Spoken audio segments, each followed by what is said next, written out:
Oh, il a dit que Téléstai. Oh, il a dit tout. Romains chapitre 10, le verset 4. Car Christ est la fin de la loi pour la justification de tous ceux qui croient.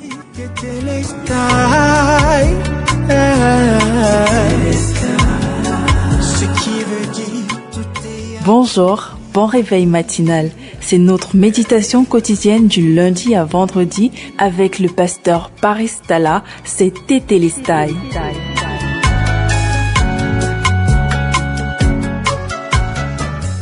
Alors bien-aimés, ce matin, je suis encore très reconnaissant pour l'occasion que Dieu nous donne de méditer ensemble. Et c'est toujours un grand plaisir pour moi tous les matins de partager la parole de Dieu avec vous. Et ce matin, nous sommes en train de lire dans le livre de Romains chapitre 10, le verset 4. Dieu dit, Christ est la fin de la loi pour la justification de tous ceux qui croient. Et vous savez, depuis un certain temps, nous sommes en train de parler de la différence entre l'évangile et la religion. Et nous sommes en train de parler du point de vue, comment est-ce que la religion définit et voit le péché et qu'est-ce que la Bible dit, qu'est-ce que l'évangile dit concernant le péché. Comprendre ce point est très important pour nous de comprendre aussi ce que veut dire la sanctification ou de ce que veut dire être sauvé. Bien aimé, donc, depuis, nous sommes en train de clôturer cette semaine, toujours sur ce thème. Et je prie que Dieu nous accorde encore beaucoup de compréhension. Vous savez, en prison, nous trouvons ceux qui ont enfreint et violé la loi. Sans la loi, la prison n'existe pas. La loi engendre le péché et le péché engendre la mort, nous avons dit précédemment. Donc si Christ est la fin de la loi, ça veut tout simplement dire Christ aussi est la fin du péché. Donc si nous péchons aux yeux de Dieu, ça veut dire que nous sommes sous la loi, ça veut dire que nous avons violé la loi de Dieu. Et là où il n'y a point de loi, il n'y a point de transgression. Vous savez, Romains chapitre 4, le verset 15. Parce que la loi produit la colère et que là où il n'y a point de loi, il n'y a point non plus de péché, il n'y a point de colère. Donc la loi produit la colère. Voilà pourquoi la colère de Dieu demeure sur ceux qui sont sous la loi. Et que là où il n'y a point de loi, il n'y a point non plus de transgression, c'est-à-dire de péché. Or, le péché est la transgression de la loi. Nous avons dit dans 1 Jean chapitre 3, le verset 4, où la Bible dit quiconque pêche transgresse la loi et le péché est la transgression de la loi. Or, Dieu ne considère pas le péché lorsqu'il n'y a pas de loi. Sans la loi, on ne parlera pas de prisonnier ou on ne parlera pas de coupable. On n'est que coupable si on a enfreint une certaine loi. Donc dans Romains chapitre 5, le verset 13, car jusqu'à la loi, le péché était dans le monde. Or, le péché n'était pas imputé quand il n'y avait point de loi. Donc, bien aimé, c'est la loi qui vient révéler le péché. C'est la loi qui vient tenir les gens coupables. C'est la loi qui vient exposer le péché qui était caché en l'homme et que celui-ci pouvait même ignorer. Donc, Adam avait déjà en lui le péché, la capacité de transgresser la loi.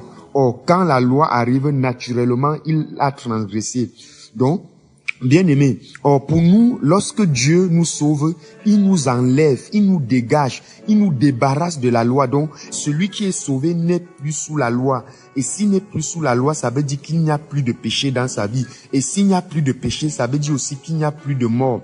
Parce que Romains chapitre 7, le verset 6 dit, mais maintenant nous avons été dégagés, nous avons été enlevés de la loi, étant morts à cette loi sous laquelle nous étions esclaves, retenus, de sorte que nous servons dans un nouveau et non dans la lettre qui a vieilli, c'est-à-dire nous servons dans un nouveau régime, dans une nouvelle administration, dans une nouvelle économie appelée l'administration, l'économie, le régime de la grâce. Et dans ce régime, le péché, la loi a été supprimée.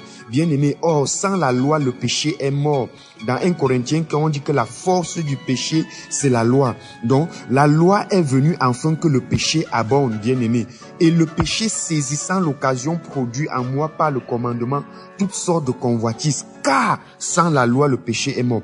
Voilà pourquoi quiconque est né de Dieu ne peut pécher, puisqu'il n'est plus sous la loi et que le péché, c'est la transgression de la loi. Bien aimé, le péché, c'est la transgression de la loi. La Bible dit que dans 1 Jean 3, que celui qui est né de Dieu, il ne peut pécher. Il ne peut. Donc, si tu dis que tu pêches encore, ça veut dire que tu n'es pas chrétien. Tu n'es pas né de nouveau. Et celui qui est né de nouveau ne peut plus pécher. Pourquoi? Parce qu'il n'est plus sous la loi, mais il est sous la grâce. Et sous la grâce, on ne parle plus de péché parce que la loi n'existe plus. Donc, le péché ou la sainteté est une affaire de sémence de Dieu. Impossible de pécher. Je suis saint, je suis parfaite. Tandis que la sémence du diable, il est impossible de ne pas pécher. Donc, bien aimé, souillé de la tête jusqu'aux pieds devant Dieu. C'est ça, celui qui est en Adam, qui est sous la loi. Donc, chers frères et sœurs, celui qui pêche est du diable. La Bible dit dans 1 Jean 3, verset 8, que celui qui pêche est du diable. Donc, si tu dis que tu pêches, si tu confesses les péchés et demandes pardon à Dieu, ça veut dire que tu es du diable. Et la Bible dit que le Fils de Dieu a paru afin de détruire les œuvres du diable. Et il a détruit le péché. Ouais. Un sauvé qui pêche est donc du diable. En fait, il n'est même pas sauvé, puisqu'il est toujours sous la loi et que le péché est la transgression de la loi. Dans Romains chapitre 6, 14, la Bible dit, car le péché n'aura point de pouvoir sur vous, puisque vous n'êtes plus sous la loi, mais sous la grâce. Donc, celui qui est sous la grâce, le péché n'a plus de pouvoir, d'autorité dans sa vie, puisque le péché n'existe plus dans sa vie. Et pourquoi le péché n'existe plus? Parce que Christ est la fin de la loi.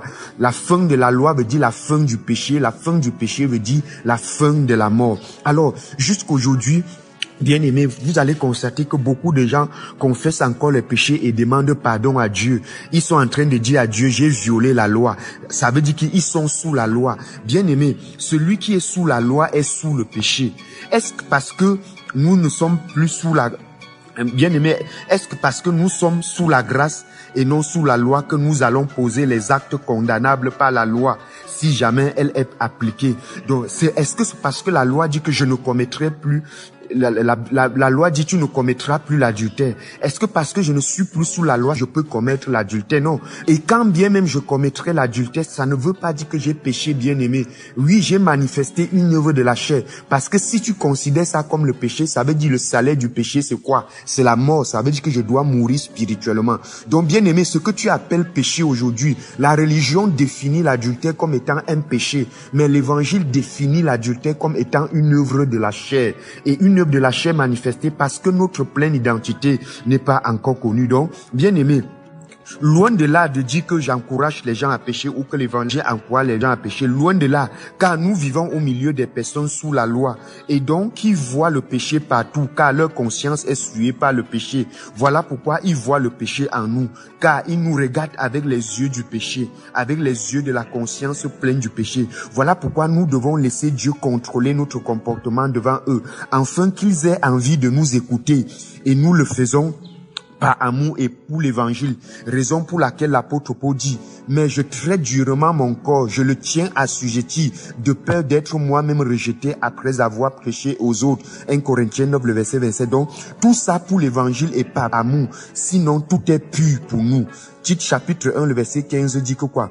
Tout est pur pour ceux qui sont purs, mais rien n'est pur pour ceux qui sont souillés et incrédules. Donc rien n'est pur pour les religieux. Pour les religieux, ils voient le péché partout, en haut, en bas, et leur intelligence est souillée, leur conscience est souillée. Dans Romains 14, le verset 14, la Bible dit, je sais et je suis persuadé par le Seigneur Jésus que rien n'est impur en soi, et qu'une chose n'est impure que pour celui qui la croit impure. Donc c'est clair. Mais pour le salut des autres, de grâce, que le Seigneur nous aide à manifester un comportement christique, bien aimé, pour notre bien au milieu des sauvés et des non sauvés. Que notre liberté ne soit pas un obstacle à l'évangile. C'est notre responsabilité, c'est la responsabilité du Saint-Esprit en nous, quoi qu'étant libre, sans péché devant Dieu notre Seigneur, bien aimé, que notre comportement reflète cet évangile, les bonnes œuvres qu'il a préparées d'avance afin que nous les pratiquons. Alors nous ne sommes plus sous la loi, ça veut dire nous ne sommes plus sous le péché, ça veut dire bien aimé, le péché c'est quoi alors pour toi? J'honore le Christ en toi, tu es saint, tu es juste, tu es parfait en Christ. Il a dit tout est accompli. Vous venez d'écouter Tétélestai, un enseignement qui vous est produit par la Midigrade, la mission de la dispensation de la grâce de Dieu. Notre devise, prêcher la grâce et l'amour inconditionnel de Dieu manifesté en Christ. Vous pouvez nous contacter au 675 27 16 77 ou encore au 698 76 73 75. Vous pouvez aussi nous suivre en vous abonnant à nos différentes plateformes telles que Facebook Midigrade, YouTube Midigrade, Twitter Midigrade Mission et Instagram Midigrade Mission. Tétélestai, tout est accompli. Dans le but que je sois sauvé. Et enfin à la croix et la